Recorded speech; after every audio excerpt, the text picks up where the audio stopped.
So after this deer season, Robert and I decided we were going to plan an Auodad hunt out in West Texas over spring break with Desert Safaris and Hunter Ross. Finally, after much long anticipation, finally spring break was here. I've never been on any sort of sheep hunt before, so it was a really hard wait, but finally we were ready to go. Finished up school, my dad left Houston and came to Huntsville and picked me up. Drove from Huntsville to Fort Worth to pick up Robert. Once we picked up Robert in Fort Worth, we were heading all the way out to Van Horn, Texas. We got there about 3 o'clock that afternoon. But had my dad not had the bladder of a 50-year-old man, we would have been there about 2 hours before. He had to stop and go to the restroom about every 20 minutes, and so it was just killing me because I felt so privileged just to finally get to go on this hunt. It was just adding extra time before we finally got there. Well, finally we got there. Pull up to the lodge, and it is anything that anybody could ever dream of. Anything that you would ever want on any sort of hunt they had. We meet up with our guide, James Barton, and he asked if we want to unpack and head out and scout that evening. So we said absolutely. Robert and I flipped a coin, and somehow I won as to being the first shooter, since Robert had already killed a beautiful 34-inch Auodad ram a few years before with Desert Safaris. So finally we grabbed the guns, get in the truck, head on out. We're going up the side of these mountains, and guys, you wouldn't believe the kind of country we're going through. I wouldn't even think about putting my truck through some of the stuff that we're going up, but finally we get up to the peak of the mountains and we're glassing. And we're seeing sheep every direction you could imagine. We probably saw about 200 sheep that entire evening, and I was excited. I felt like a kid in a candy store just seeing all these sheep. After a while of glassing, we finally picked out a group of sheep that we wanted to get a better look at.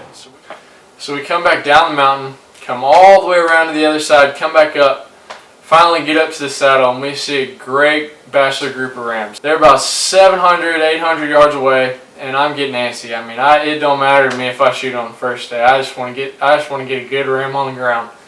And so we're sitting there looking at them, and we're getting some great footage of them, and we notice a big group of sheep, of probably 60 to 70 sheep, way off to our right, skylined. And we're taking a peek at them, and it's just a bunch of ewes and lambs and just some small younger rams. But my attention is solely on this bachelor group of rams the whole time. And they're just slowly feeding away from us, and I'm sitting there telling James, I was like, man, what's going on? Like, come on, what are they? And he says they're great. There's a couple shooters in there, but they're slowly feeding away, and we're running out of daylight at this point. So James says, let's just hang out here, let's put them to sleep, and we'll come back after them in the morning.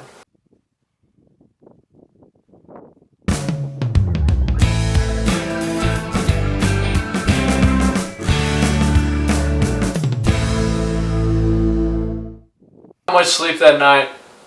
Finally we get there, the morning comes. Going back up the side of the mountain, we go to the exact same spot we had seen those rams the night before. Come right up over the side of the mountain to where we get to the saddle, and there's about 60 sheep right there. Hop off the Jeep, we're stalking right up to them to where we can get a good look, and these sheep are only about 300 yards away. There's good rams, but nothing really worth shooting. They're playing, they have no idea we were there. And it was cool because my dad and Robert's dad, they were way off in the back, and they could watch all this happen while James, Robert, and I were sneaking up, and we're sitting there, and once we figure out that there's not a shooter in there, we're still glassing.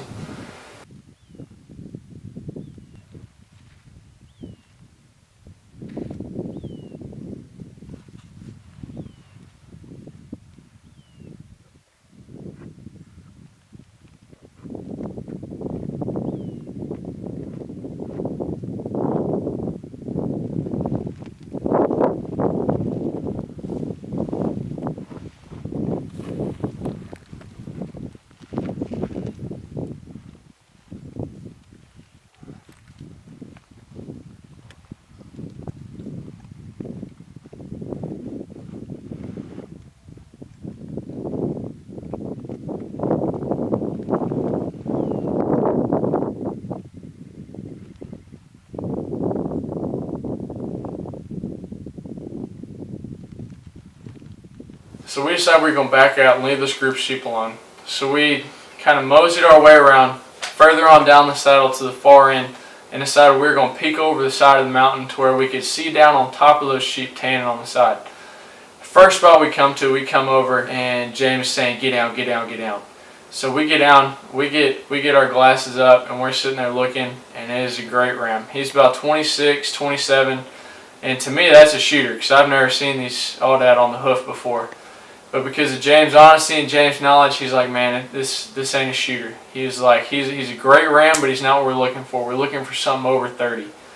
And so it was really, really hard for me to do, being the first big close encounter that I've had with a ram.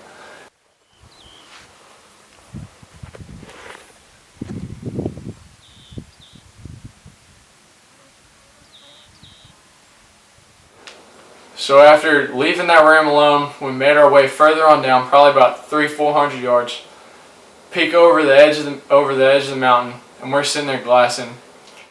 Robert notices off to our right there's a bigger group of sheep, so we sit there, get eyes on, and again there's nothing but ewes and lambs, but there's a good ram in there to me. He's again about 26, 27, so it's getting really hard at this point. And James again says, "Man, we're going to have to keep holding out." So after sitting there watching these sheep ended up running on down the side of the mountain, which was something absolutely spectacular to watch. I mean, you got these little lambs that are about a couple weeks old, and I mean, they're booking it. These animals are really something that are spectacular to watch run through these mountains.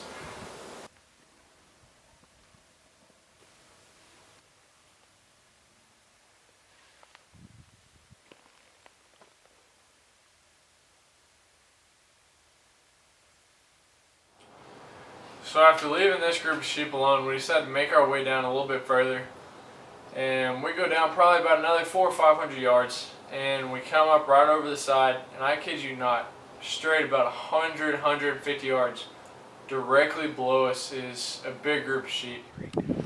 There's two rams in there that they're good mature rams, but they're a little smaller than what we were looking for before. They're only about 24, 25. And they were still awesome to see, but what was really spectacular was these sheep had no idea we were there at all. So we could sit there and watch them just in their natural habitat there on the side of this mountain and watch what they were doing and watch them graze and watch how they move throughout this mountain. So it was really an awesome experience. After we end up backing out from these sheep, James says, "Hey, let's go back and let's get some lunch," and call it a morning. It was a morning that nobody could ask for. We saw hundreds of sheep, rams, ewes, lambs, everything you could ask for. We were seeing mature sheep, but not the big mature lone rams that we were going after.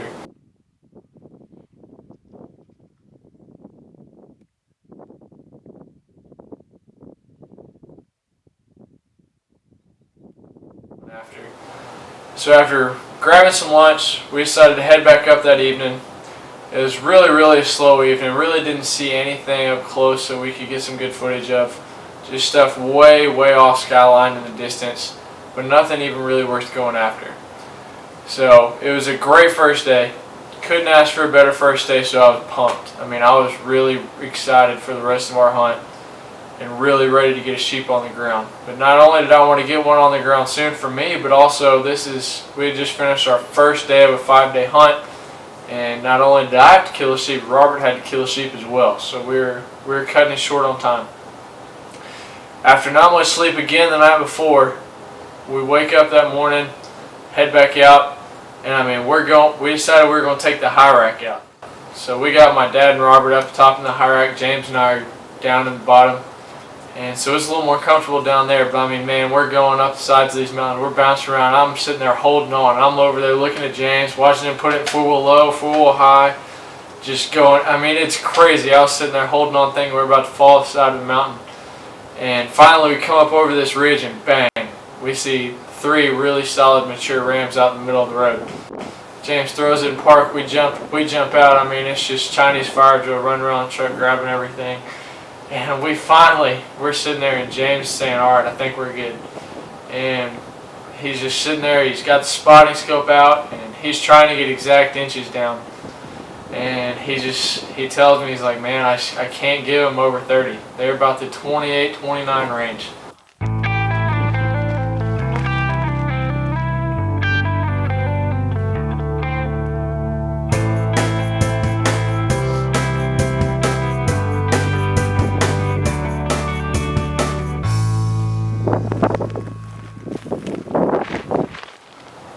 And so, man, it was just killer. I was wanting to get a sheep on the ground so bad. So it was really, really hard to pass them up. We ended up watching them mosey on off, jump back in the truck, and the rest of that day was rough. Now we're on this roller coaster. I mean, it's the highs are high and the lows have been low, and we feel like we're snake bit now. We can't get anything right. We're seeing bunches of sheep, but not these big mature rams that we're going after that are 30 plus. And James is telling us, he's like, all these big mature older rams, they're all bachelor grouped and soloed up right now since it's after the rut. So they're going to be hard to find, but we're going to have to find them. So after driving around, James just gets the idea. He's like, man, I'm going to make some phone calls and we're going to see if we can go over to another ranch about an hour from here. And so he gets the okay, and so he asks if we want to go, and we say let's go. So we're rolling on over there, and we're talking to him about this place. The ranch is a little bit different. Terrain's not nearly as jagged, but you can tell it is definitely Auodad country. We get there and we're seeing sheep right off the bat. We're seeing, again, loads and loads of lambs and ewes, which at this point I was just like, all right, come on. But we're seeing some good rams too.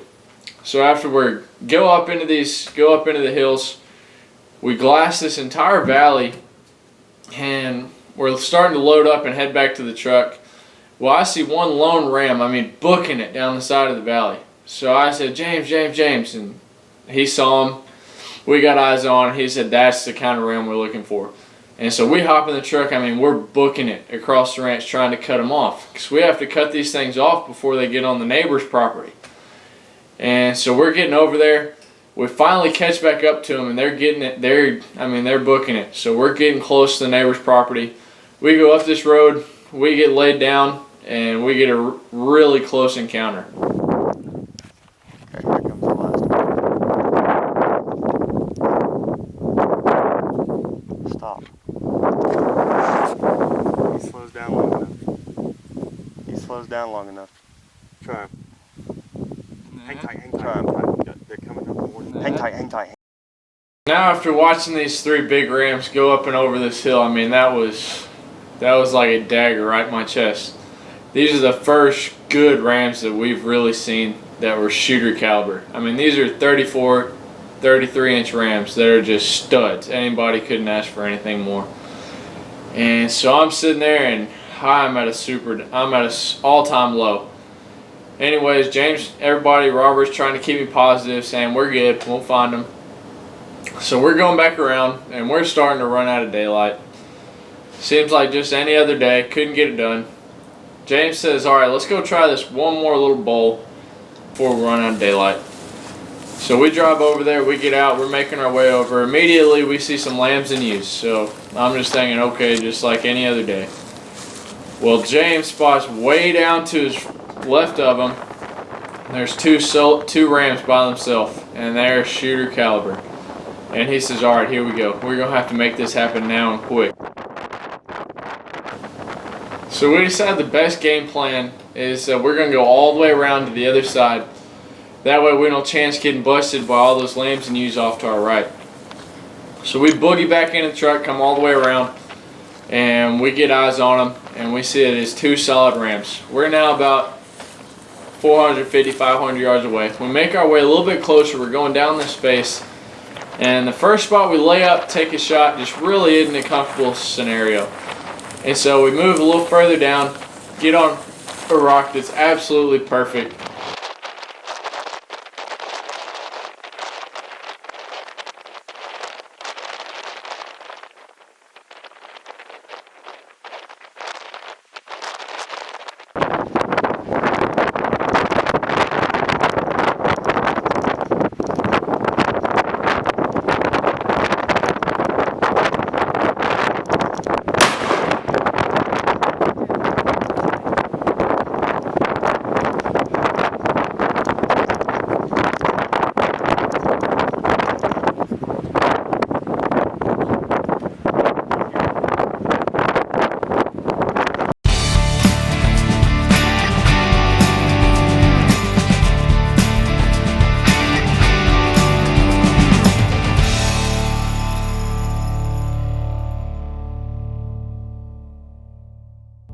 Finally, we're headed down there, and I mean, I swear it was the longest walking drive of my life trying to get all the way up there to him. I mean, I'm with my best friend since I was a little kid, my dad, and then my new friend James Barton with Desert Safari. It couldn't be any more special of a moment. Something that I'll remember for the rest of my life. Just something that I'm so grateful just to even have the opportunity to do, more or less kill something on this hunt. And so I'm sitting there, and I was legitimately lost for words. We finally get up to the ramp, and I was just in awe of just how magnificent and awesome these animals are. I couldn't do anything but hug my dad and shake James' hand and say thank you, and hug Robert for making all this happen. And it truly was just absolutely hunt of a lifetime.